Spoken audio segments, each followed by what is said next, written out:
Kita lihat ada airnya ya. Ini agak dalam. Allah agak dalam. Betonnya atau batu-batu yang disusun di sana itu. Ya, ini semua makam para syuhada Uhud. Ada ini untuk mengenang para sahabat Rasul yang syahid dalam peperangan Uhud. Seperti ini juga lampu-lampunya. Sangat bagus masjidnya, dan mereka potong tangan kiri sehingga terputus dua tangan Mus'ab bin Umair. Dengan sisa tangan ini yang tersisa, bahu yang tersisa, dia berusaha untuk meraih bendera Islam. Dia ingin mengangkat kembali bendera Islam agar pasukan yang tadi sudah berpecah di sini kembali bersatu. Namun orang kafir melihat dan mereka tombak sehingga syahidlah Mus'ab bin Umair di sini.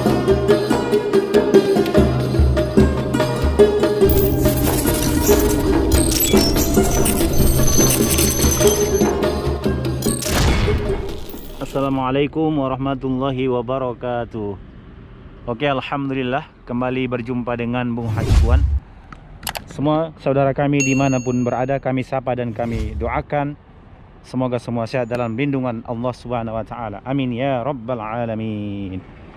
Saudaraku semua, sekarang kita berada di kota Madinah Al-Munawwarah, dan wadi yang terlihat, aliran air yang terlihat ini menghijau di sini sekarang.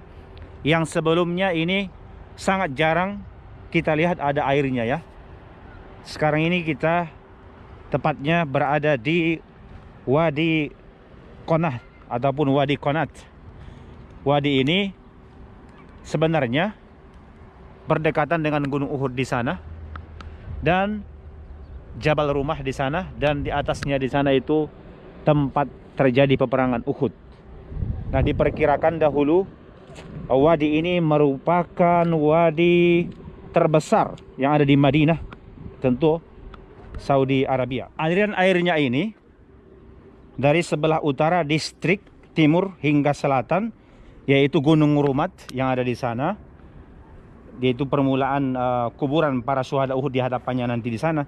Kemudian terus hingga berakhir pertemuan muara sungai di Ghabah dan bertemu dengan Wadi Al-Aqiq dan Butuhan. Itu wadi-wadi yang ada di kota Madinah ini ya. Dan diceritakan ini dahulu berada di perkampungan Bani Harithah dan Bani Ashal. Bisa kita lihat, inilah wadinya saudaraku. Sekarang di atas saya ini jembatan yang menghubungkan area Masjid An-Nabawi menuju ke Uhudnya ini. Bisa kita lihat dulu ke bawahnya ini. Ngeri juga nih. Itu airnya. Nah, saya sekarang sudah berada di atas lembah Qonahnya, Wadi Qonah ini. Kalau kita melihat dari atas, airnya menghijau ya. Dan fenomena ini sangat jarang sebenarnya terlihat ada airnya seperti ini. Mungkin beberapa kita yang sudah pernah menziarahi area Uhud ini jarang melihat air dan air. Sekarang sudah ada nih airnya. Oke, bagaimana kisah terjadi peperangan Uhud dan juga sehingga syahidnya para sahabat Rasulullah SAW, kita langsung naik ke Jabal Rumat di atas ini.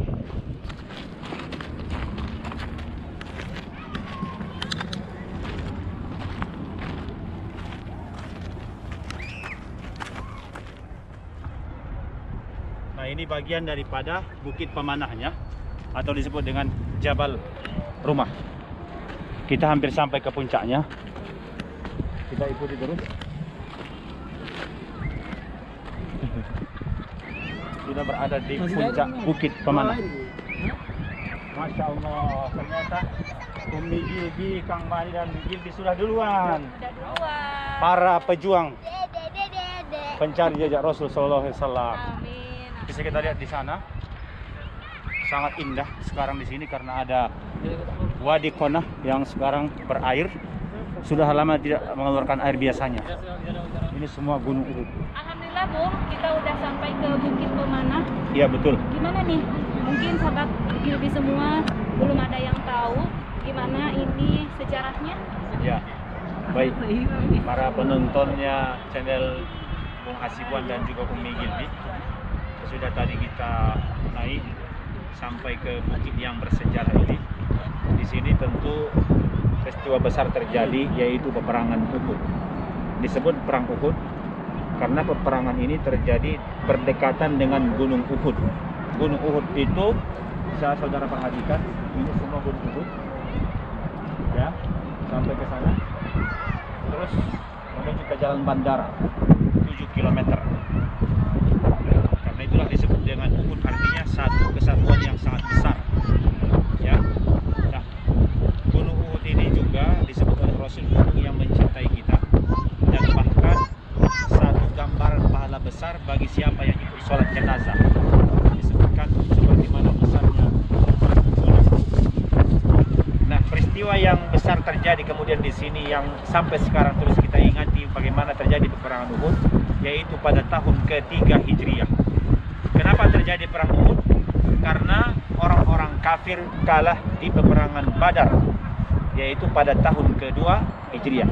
Bagaimana dahsyatnya peperangan Badar dan bagaimana lokasi peperangan Badar, silahkan saudara perhatikan semua, lihat di channel kami, ada di atas ini.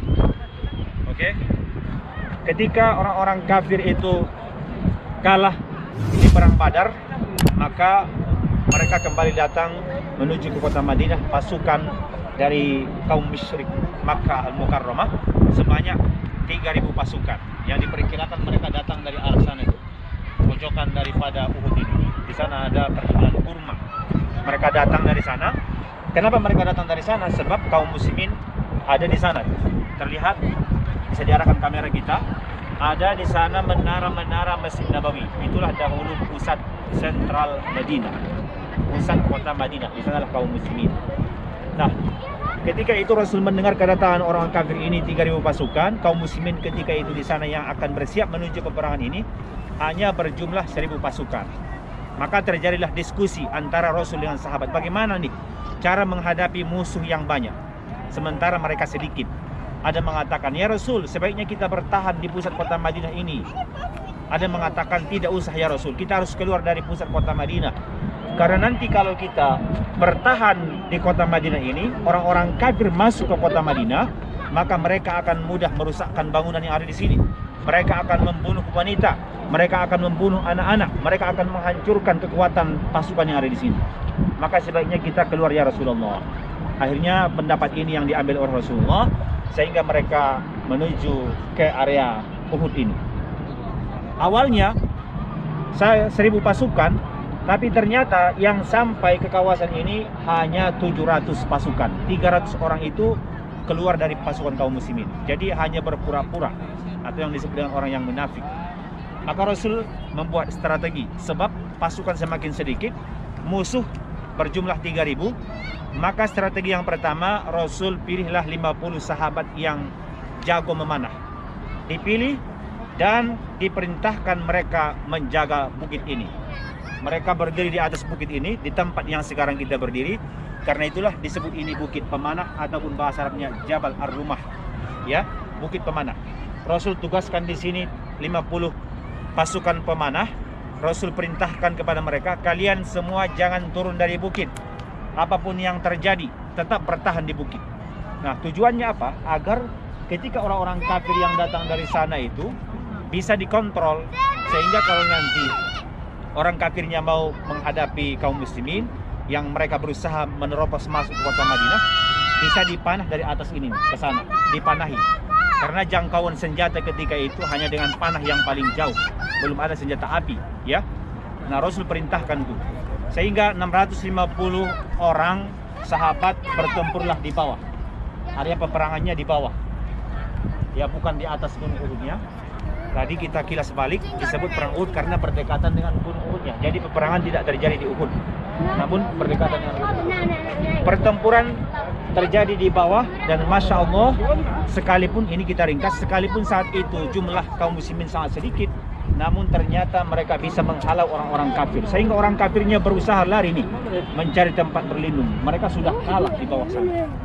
Nah, di saat orang kafir sudah mulai berlarian dan harta-harta mereka tinggalkan di bawah, di saat itulah juga sahabat-sahabat yang lain ikut mengambil harta-harta orang-orang kafir di bawah. Mereka sibuk dengan harta orang-orang kafir di bawah.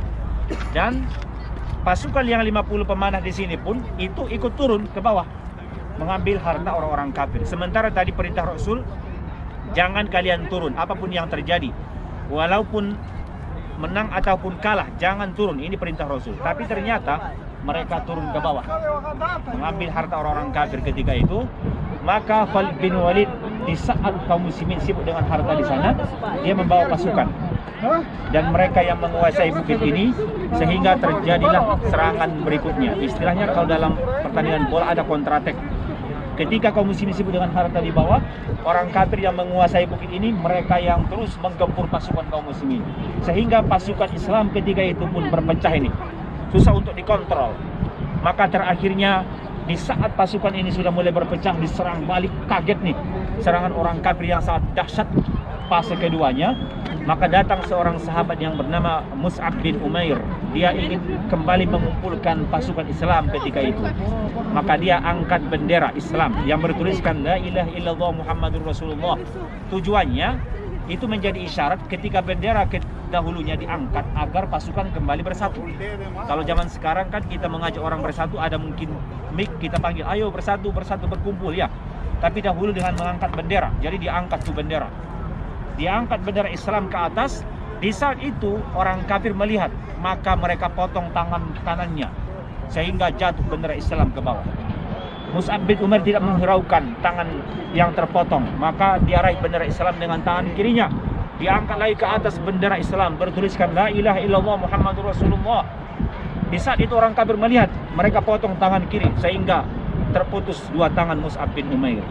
Dengan sisa tangan ini yang tersisa, bahu yang tersisa, dia berusaha untuk meraih bendera Islam.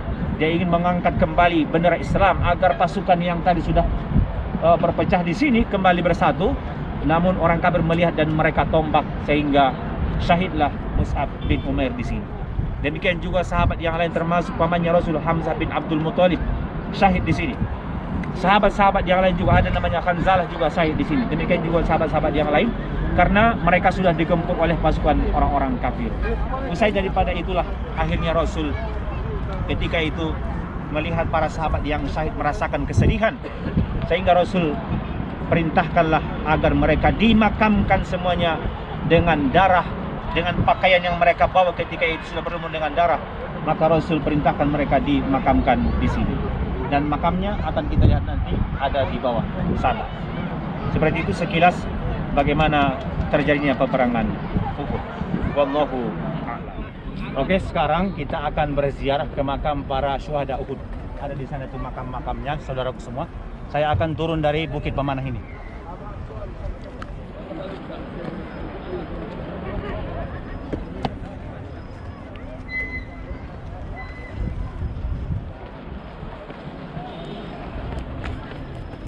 Kita lihat di sini memang benar-benar batu-batu. Maka ini gunung di sini gunung batu, bukit-bukit batu seperti ini nih. Oke.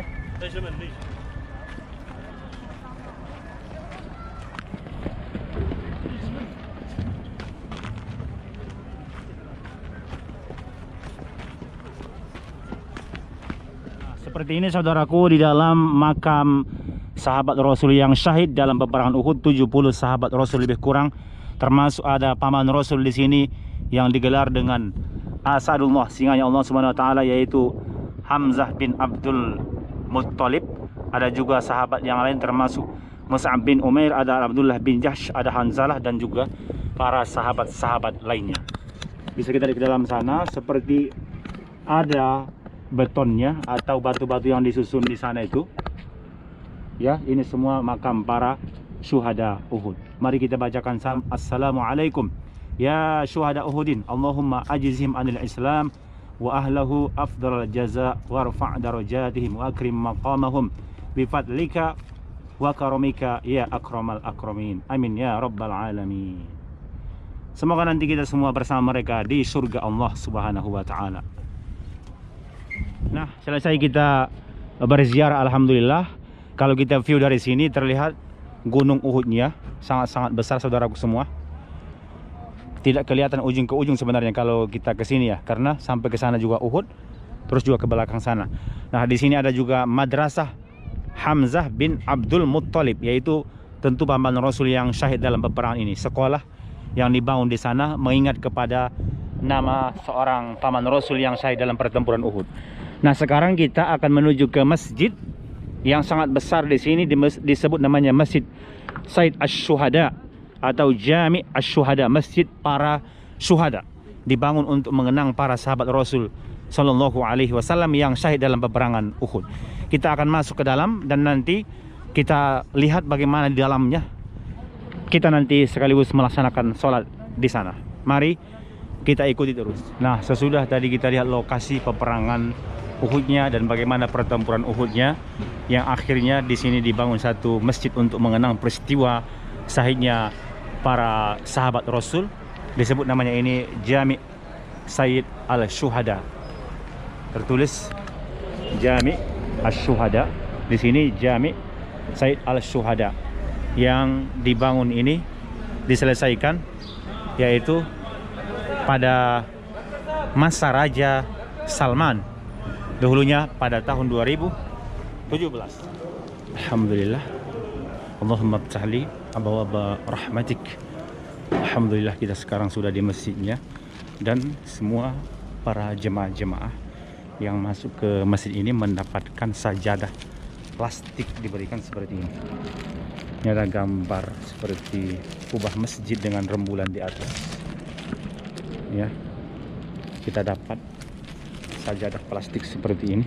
Jadi kita tinggal ngambil posisi. Nah, ini bisa kita lihat saudaraku betapa sangat besar Masjid Said Syuhada ini untuk mengenang para sahabat Rasul yang syahid dalam peperangan Uhud. Allahumma shalli ala sayyidina Muhammad wa ala sayyidina Muhammad. Seperti ini juga lampu-lampunya. Sangat bagus masjidnya dan sangat-sangat luas dan sangat besar. Di sana ada jadwal sholatnya dan karpetnya seperti ini. Dan lurus di hadapan kita itu mihrab, posisi imam, dan di sana khotibnya. Ada lampu besar di sini nih. Oke, insya Allah kita di sini akan ikut melaksanakan sholat berjamaah. Oke, kita akan mengikuti sholat berjamaah di Masjid Said Ash-Shuhada.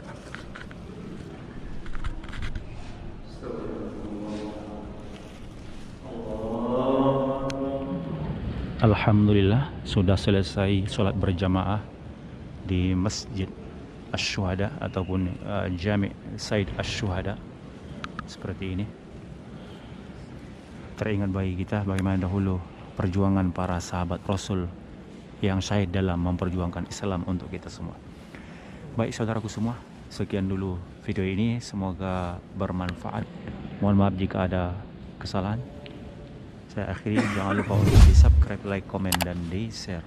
Wassalamualaikum warahmatullahi wabarakatuh.